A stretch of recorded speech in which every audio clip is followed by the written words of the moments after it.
the 2017 movie Yu-Gi-Oh! The Dark Side of Dimensions, we are introduced to a character called Diva. Diva, also known as Aigami, is as intricate as the cubic monsters he commands, each card telling a part of a tragic story that spans across time and dimensions. But who is Diva, and what secrets lie within his deck of cubic monsters? From defensive cards like Vijam, the Cubic Seed, to the colossal power of Crimson Nova, the Dark Cubic Lord, Diva's deck brings a captivating and quite unique strategy that took the Yu-Gi-Oh! Universe by storm. For those who have been following the channel, you probably realize how much I enjoy going second one-turn kill style decks, so I could not resist the explosiveness of Aigami's cubic monsters. Today on Yugi-Centric, we're diving deep into the cubic chaos. Without further ado, let's hop into the game and showcase the power of cubics.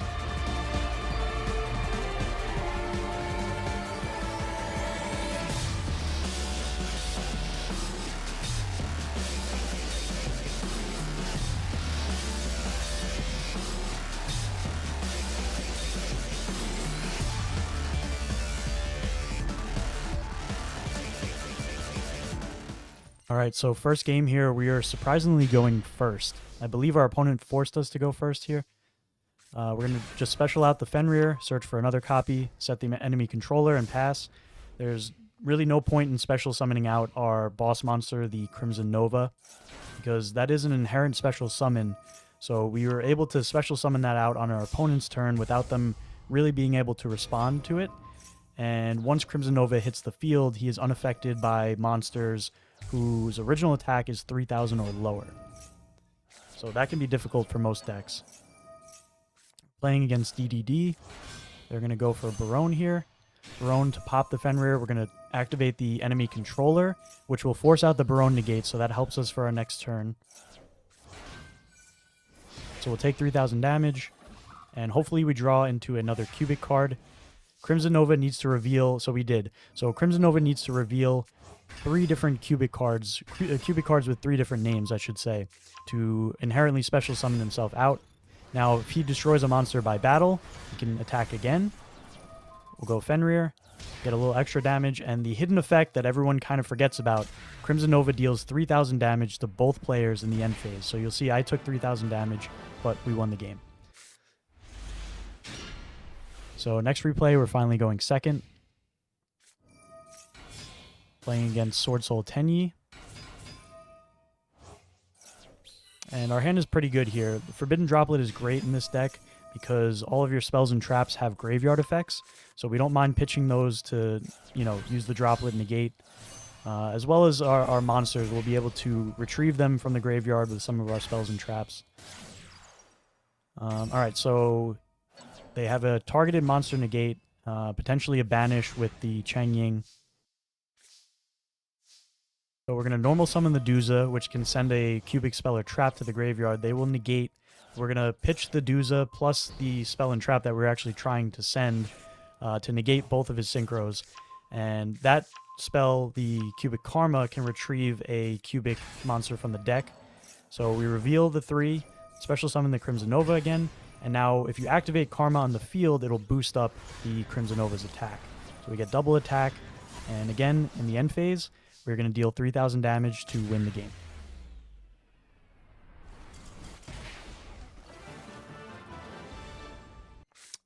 Alright, next replay. You'll see in our hand, we're playing typically 1 to 2 Eldritch in this deck. Eldritch can be very helpful because he can also pitch spells and traps to our graveyard to get their effects. So we're playing against Exo Sister, and luckily we drew the one of Harpy's Feather Duster because you'll see a common theme here with most of my going second type of decks. Typically very weak to back row. Same sort of thing with Scareclaw. Scareclaw can play around it a little bit better, but the biggest weakness to our boss monster, the Crimson Nova, is back row. Any type of destruction or banishing. So we're going to Eldritch pitch the Karma so that we can search a cubic monster. And we will... Okay, so perfect. So we were able to triple Tactics Talent to draw 2. And then the Karma will search the Crimson Nova. And there's At this point, there's really nothing the Exo-Sister monsters can do. They'll banish the Eldritch. We're not really even playing an Eldritch deck, so that doesn't matter. We're going to reveal and special summon the Nova, boost up its attack with the Karma. Droplet, really no reason to do this. I think we're just showing off a little bit here. Double attack, we're not even going to do it, and just going to burn for 3k in the end phase. So it was definitely a little bit of a show-offy game.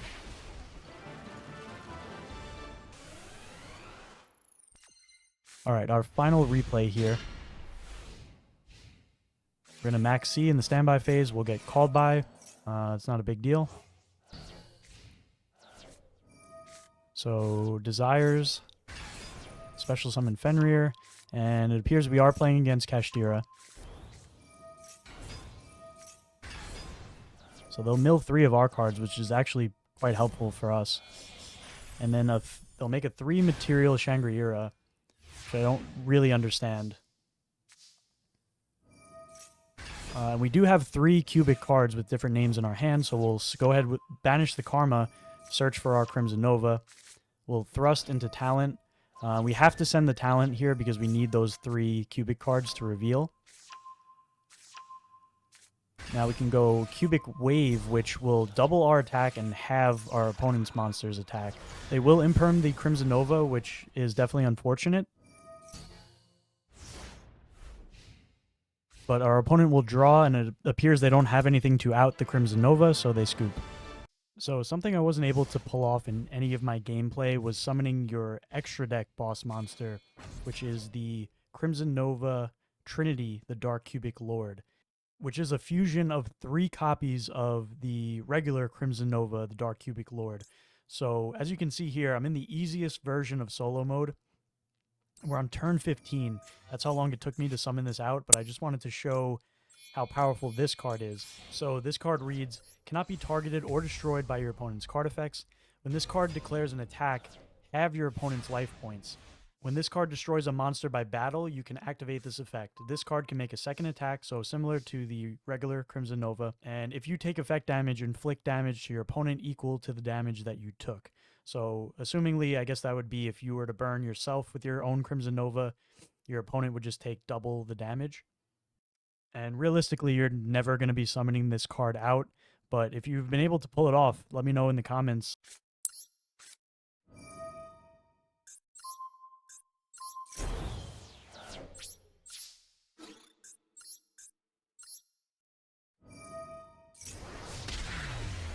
All right, and here is the deck profile for our cubic deck, starting off with the Vjam, the Cubic Seed. This is a great defensive card. Cannot be destroyed by battle. If this card does battle, you can send this or place this in your spell and trap zone as a continuous spell. And if you do, place 1 cubic counter on the monster that it battled with. Monsters with a cubic counter cannot attack, also negate their effects. So that's a big part of this deck. You have a couple of cards in here that will be able to place cubic counters on your opponent's monsters, essentially rendering them useless. Next, we're playing Max C because we really want to draw in this deck. The biggest detriment is needing 3 cubic cards with different names in your hand for your boss monster, the Crimson Nova. So Max C helps us. We're going second, so typically that'll be very helpful to activate on our opponent's first turn. Then we have this card, the Cubic King, which cannot be normal summoned or set, but you're basically going to, by sending a cubic monster on your field to the graveyard, special summon this, and you will inflict 800 damage to your opponent. So that'll be like a nice little bonus if you're just short of enough damage to burn your opponent on the end phase with your Crimson Nova. Sometimes this will give you that little bit of extra damage that you need to end the game. Next, one of the best cards in the deck, the Duza, the Cubic Vessel. If this card is normal or special summoned, you can send a cubic card from your deck to the graveyard. So that can be a spell, trap, or a monster. Typically, you're going to be sending your cubic Karma to search for another cubic monster, being your Crimson Nova, most likely. So this card is very helpful. And if a monster was sent to your graveyard this turn while this card is face up on the field, make this card gain 200 attack for each monster with a different name in your graveyard. So this card can boost up to like 2k or 2200 sometimes. So that can be pretty nice, again, to get you that extra damage to close out the game with Crimson Nova. This card, the Cubic Behemoth, never really summoned this card. I do play it because you just want as many cubic cards with different names in your deck, but this could come up and you'll essentially have to send 3 cubic monsters you control to the graveyard. It's like an upgraded version of the Cubic King, and if summoned this way, this card would gain 3,000 attack, so that can be pretty nice. We are playing 2 Fenrir, just a free special summon. Again, you saw in one of the replays, gave us enough damage to close out the game with Crimson Nova. If we are forced to go first, it can be a decent disruption to just keep us alive until the next turn. Now, the boss monster of the deck, the most important card, your Dark Cubic Lord. So with this card, as you saw again, you must reveal 3 other cubic cards in your hand with different names. Now, the interesting thing is Crimson Nova can reveal another Crimson Nova. It doesn't state that it can't include Crimson Nova, the Dark Cubic Lord. So if you have 2 copies of Crimson Nova, I never mind drawing more than 1 copy of this because it can reveal itself plus 2 other cubic cards to special summon itself. Next, we have Eldritch. As I said, this is able to pitch some of your spells and traps to the graveyard, such as your Karma to search out a monster, or the Dharma to add a cubic monster from the graveyard back to your hand. Eldritch can also be an extra body. If you summon the Crimson Nova, say you boosted up the attack with the Cubic Karma is now still on the field. You could send the Cubic Karma from the field to the graveyard to special summon out your Eldritch, and you just have a 3,500 attack beat stick to help you win the game. Then we have the Harpy's Feather Duster. Back row is the biggest downfall of this deck. So we want to play, I've tested out playing like multiple Lightning Storms alongside this. That could be helpful. But the biggest problem is you really need to see those cubic cards in your hand. So we're sticking with that. Next, we're playing 2 copies of Reasoning. This allows us to basically just mill a bunch of cards into our graveyard, hopefully milling like our Karmas, or if we do mill some of our cubic monsters, we hopefully get a Dharma in the graveyard to bring it back to our hand. This card is kind of necessary because, unfortunately, the biggest problem right now for this deck is because of other decks in the metagame, Pot of Extravagance and Foolish Burial Goods are both limited to 1, which are incredible cards for this deck. We don't really care about our extra deck, so Extravagance, I would like to play as many copies as we could. We really need to see draw power in this deck, and Foolish Burial Goods allowing us to send these spells that I mentioned previously to the graveyard directly and getting their effects. So that's kind of unfortunate that both of these are limited to 1. Next, we'll go to the Cubic Wave. This is probably one of my favorite cards in the deck because I think I got to showcase this in one of the replays. You're going to target a cubic monster you control and a face-up monster your opponent controls. The attack of your monster becomes doubled, and the attack of your opponent's monster becomes halved. This card, like all of your cubic spells and traps, has a graveyard effect as well. You can banish this card and any number of cubic monsters from your graveyard, then target face-up monsters your opponent controls equal to the number that you banished. Place cubic counters on them, which, again, will render them useless. They are negated and they cannot attack. So they're just kind of stuck on the field until your opponent ultimately tributes them or links them off or something along those lines. So we're playing a small talents package. We have 1 triple tactics talent and 1 thrust. Thrust can search us our Cubic Wave, can search us a Reasoning, Harpy's Feather Duster. I have played around with the ratios on the thrust, but again, I'm trying to keep this deck as condensed as possible, just trying to see those cubic cards in the hand. Kind of went over both of these, but Karma and Dharma. So Karma will, if activated on the field, as you saw, will boost up your Crimson Nova or any of your cubic monsters by the amount of V-Joms that you send from your hand or deck to the graveyard. So a lot of times I don't really like drawing the V-Jom. It can be a great defensive card, but I'm looking to boost up the Crimson Nova as much as possible and just go for game. As well as if this card is in the graveyard, you can banish it to search out a cubic monster to your hand, which I think I mentioned before, that can be very difficult for a lot of decks because, first of all, these banish for cost. So basically, your opponent would have to hit these with like an early DD Crow, also taking into consideration if your opponent actually reads all of your cubic cards. That is one of the biggest strengths of this deck, and why I enjoy playing anti-meta or like rogue decks in general, is because people just don't know what these decks do. Realistically, the best counter to like your karma effect in the graveyard would be an Ash Blossom. So you could get negated with an Ash Blossom or some type of Omni negate like a Baron de Fleur. But moving on, so we have the Dharma. Now, this card also has a continuous spell effect when you activate it on the field, being able to send one cubic card, can be spell trap monster, from your hand to the graveyard, which again can be helpful if you want to discard your karma or something else, and allows you to draw an additional card. Then this card has the graveyard effect to banish itself and target a cubic monster in the graveyard, add it back to your hand. Forbidden Droplet I got to show off a little bit in some of the replays. Again, helpful to send cubic monsters or spells and traps to the graveyard. Unification. This card is what allows you to actually summon out your fusion boss monster, which again, you're really never going to be doing, but the graveyard effect of this card is what's most important. If a face-up cubic monster is destroyed by battle or leaves the field, banish this card from the graveyard, special summon a level 4 or lower cubic monster from your hand or deck, ignoring its summoning condition. So realistically, you could summon out any of your cubic monsters other than the Crimson Nova.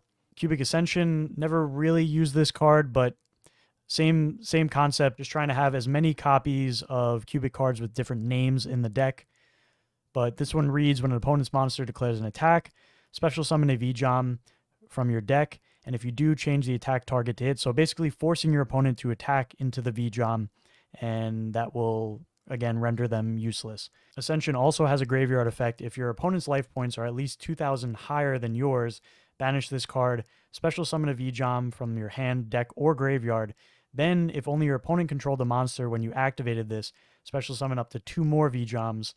So that's pretty decent. Then we have last card in the deck, Causality. This card, if activated on the field, will distribute a number of cubic counters on face-up monsters your opponent controls up to the number of cubic monsters you control. Then this card has an interesting graveyard effect, so you can banish it, then target a cubic monster you control, most likely your Crimson Nova. Each time it destroys a monster by battle that has a cubic counter on it, inflict damage to your opponent equal to the original attack of that destroyed monster. So that can be decent at closing out a game. And finally, the extra deck, really don't have to pay too much mind to this. Your only cubic card in the extra deck is your Trinity, the Dark Cubic Lord. I explained earlier how difficult that will be to bring out, but still worth running at least one. I only pulled one when I was buying these packs, so decided to just throw it in to stay in the theme of cubics. Now, the only other cards that really matter in the extra deck are going to be your link monsters, which are essentially just utility. You're either using them to get your own cubic monsters into the graveyard, or you'll be using like a Nightmare Phoenix, linking off a V-Jom and a Duza, or something along those lines to pop a back row, which could be the only thing really threatening you from not closing out a game. Cerberus is fine for popping a monster. Then I threw in 2 Arise Hearts just because we are playing Fenrir and a Triple Tactics talent. I was originally playing a couple enemy controllers in this deck, took those out, but the idea behind that, I guess, is just if we are playing against Kashtira, they activate the Shangri-Ira, we're able to special summon out our Fenrir and make our own Arise Heart. That could be decent. Would actually probably hurt our deck a little bit more because we do want our cards in the graveyard. And other than that, I just threw in some random good synchros in here in case of the odd chance that we are able to, say, summon our Duza, which is a level 4 light, and maybe steal our opponent's Bystial with the Triple Tactics talent. And we could go into like a Chaos Angel. Again, that's very unlikely, but just to fill out the extra deck for our extravagance. And I was playing Prosperity at one point as well, but you really want to be able to OTK with this deck, so Prosperity could really stop you from being able to do that. And other than that, cards you could consider playing in this deck would be something like a Magician's Souls, which can also pitch spells and traps from your hand or field to the graveyard and draw cards. So that could be a good little like draw engine to play in here. You will have to run at least 1 brick, most likely of the Illusion of Chaos. You don't necessarily have to run the Illusion of Chaos with it, but it would probably make it a lot better. And again, that would just add to more non-cubic cards in your deck. But overall, one of the main reasons, aside from the fact of my love for OTK decks and sort of like little gimmicky win cons like this deck is very cheap. You don't necessarily have to play the Eldritch, but really you're looking at 3 ultra rares in your archetype, being the 3 Crimson Nova. You definitely need 3 of these, but other than that, everything else is either, normal rare, and you have a couple super rare spells, but compared to most decks in Master Duel, it's extremely cheap to play this deck. But definitely let us know if you plan on trying this deck out or if you've already played Cubics before. Very interested to know what your guys' opinion on the deck is. And that's where we're going to wrap things up today. If you guys made it this far, please consider subscribing, and we will catch you in the next video.